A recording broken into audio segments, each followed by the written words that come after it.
BJP के नवमनोनीत प्रदेश कार्य समिति एवं दिनारा विधानसभा के कद्दावर नेता अखिलेश कुमार ने दिनारा के धरती पर कदम रखा, जहां कार्यकर्ताओं और समर्थकों उनका भव्य स्वागत किया। देखिए इस तस्वीर को।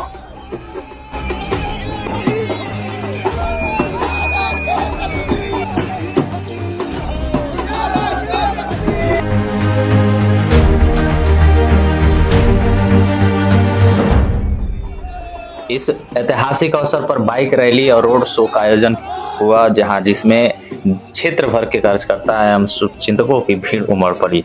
हजारों की संख्या में बाइक सवार कार्यकर्ता उनके साथ भलनी धाम पहुंचे, जहां अखिलेश कुमार ने पूजा अर्चना कर क्षेत्र वासियों की सुख समृद्धि की प्रार्थना की। इस अवसर पर उन्होंने महादलित समुदाय के वृद्ध एवं विधवा माताओं एवं बहनों को पांव पूजन कर आशीर्वाद प्राप्त किया। उन्होंने अंग वस्त्र भेंट की। यह दृश्य जनसेवा, करुणा और सामाजिक समरसता का सजीव उदाहरण बना। वहीं मीडिया को संबोधित करते हुए अखिलेश कुमार ने क्या कुछ कहा, देखिए इस खास रिपोर्ट। सर्वप्रथम प्रदेश अध्यक्ष को मैं धन्यवाद देना चाहता हूं, और ये तो भारतीय जनता पार्टी की परंपरा भी रही है कि जो काम करता है उसको चुन चुनकर सम्मान देने का काम पार्टी करती है, और उसी के तहत मुझे भी प्रदेश कार्य समिति सदस्य बनाया गया। इसके लिए मैं तमाम प्रदेश नेतृत्व के प्रति आभार व्यक्त करता हूँ। लाखों की संख्या में समर्थक क्या कुछ संदेश देने की कोशिश है सर? आगामी बिहार विधानसभा चुनाव को लेकर क्या तैयारियां तेज हो गई हैं? देखिए, निश्चित रूप से जब विधानसभा माथे पे है तो तैयारी तो होनी ही चाहिए, और जब दिनारा विधानसभा से हम लोग को प्रदेश कार्य समिति सदस्य बनाया गया है तो हम लोग का परम लक्ष्य है कि दिनारा में अभी महागठबंधन जीता है उसको परास्त करना और यहाँ एनडीए को जिताना। ये हम सबका परम। बिहार में रोजगारी की बहुत कमी है, रोजगार लोग जो है बाहर जा रहे हैं और यहाँ कंपनी नहीं है। अभी देखें कि फिलहाल में केमिकल फैक्ट्री था, उसमें आग लग गया। रोहतास के कई लोग मारे गए। सर उस पर क्या सरकार सोच रही है और आने वाले समय में क्या हो, रोहतास जिला में या कहीं और जगह कुछ व्यवस्था हो पाएगा? देखिए, मैं आपसे बताना चाहता हूँ 2005 से उठाकर बिहार को देखने की जरूरत है, और जिस प्रकार सुंदरता के डेफिनेशन के लिए दो लोग का कंपैरिजन करना आवश्यक होता है, उसी प्रकार जब सरकार के कामकाज का विश्लेषण करने चलेंगे तो आपको पूर्ववर्ती सरकार और वर्तमान सरकार में तुलनात्मक बात करनी हो। 2005 से पहले क्या बिहार किस स्थिति में था? हम लोग जब यहाँ से ACNH और वो सासाराम वाला रोड पकड़ के आरा तक जाते थे, तो जो आज 45 मिनट में सफर पूरा करते हैं हम लोग, तो उस समय 5-5 घंटा 6-6 घंटा लगने का काम करता है। आज पूरे भरोसे के साथ कहता हूं कि रोड की ऐसी व्यवस्था बनी है कि राजधानी में जाकर और उसी दिन काम करके उसी दिन घर तक आप लौट के आ सकते हैं। कानून व्यवस्था ऐसी बनी है कि आप रात को भी कहीं भी भ्रमण कर सकते हैं। यही बिहार था जहां अपहरण उद्योग चलता था, और मुख्यमंत्री के आवास से उसको संचालित करने का काम भी किया जाता था, संरक्षण देने का काम भी किया जाता था। तो उस तब से और अब के बिहार में बहुत बदलाव हुआ है।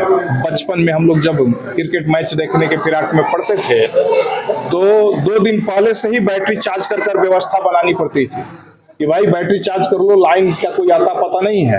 आज महाराष्ट्र का जो भाषा विवाद चल रहा है उस पर क्या कहेंगे? राज ठाकरे ने बिहार और यूपी के लोगों को टारगेट किया है। ये कुछ ऐसे ही दिग्भ्रमित लोग हैं जो भारतीय अस्मिता पे प्रहार करना चाहते हैं। पूरी आजादी है सबको, किसी इलाके का कोई भी व्यक्ति कहीं भी रह सकता है, कोई भी भाषा बोल सकता है। अगर इस पे कोई रोक टोक कर रहा है तो निश्चित रूप से उसकी निंदा होनी चाहिए, और इस पे सरकार को भी कठोर कदम उठाना चाहिए। वर्तमान समय में ये जदयू और बीजेपी का गठबंधन है, तो ये पहले भी जो दिनारा विधानसभा जदयू के पहले में गया है, तो आने वाले समय में किस तरह से इसको देखते हैं आप? देखिए, मैं इस पे मैं कुछ नहीं कह सकता, मैं कुछ तैयारी नहीं कर रहा हूँ। मेरा मिशन एक है कि इलाके का डेवलपमेंट होना चाहिए। अखिलेश का डेवलपमेंट हो ना हो चलेगा, लेकिन इस इलाके का डेवलपमेंट होना चाहिए। और एक ही एजेंडा है, जिस प्रकार भारतीय जनता पार्टी ने हम सबको प्रदेश कार्य समिति में सदस्य बनाया, एक दायित्व दिया, तो हम सबका दायित्व है कि यहाँ ललटेन बुझे और एनडीए जीते। उस मिशन पे हम लोग काम करने में लगे हुए। सुनने में आ रहा है सर कि आप भी भारतीय जनता पार्टी के विधानसभा के प्रत्याशी होने वाले हैं। सुनने में तो कई चीज सुनने में आता है। कोई ये भी कह देता है कि आपका कान कौवा लेके उड़ गया तो आप क्या करेंगे? कान चेक करेंगे या कौवा के पीछे दौड़ जाएंगे? कोई तो विधानसभा टारगेट में होगा ना। मेरा लक्ष्य है इस इलाके का विकास करना। मैं बार बार कहता हूं नरेंद्र मोदी का मैं सिपाही हूं।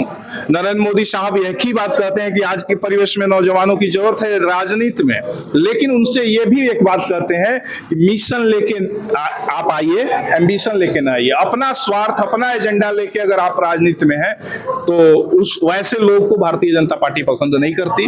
भारतीय जनता पार्टी सामूहिक नेतृत्व से चलती है और जो कप्तान जिसको जिस पोजीशन पे खिलाता है उस खिलाड़ी को उस पोजीशन पे खेलना चाहिए। भारतीय जनता पार्टी जो है नीतीश कुमार के नेतृत्व में इस बार भी विधानसभा का चुनाव लड़ेगा। निश्चित रूप से ये तो सिर्फ नेतृत्व स्तर पे कई लोग बोल चुके हैं कि हमारे मुख्यमंत्री के प्रत्याशी आदरणीय नीतीश कुमार ही रहेंगे और उन्हीं के नेतृत्व में चुनाव लड़ा जाएगा।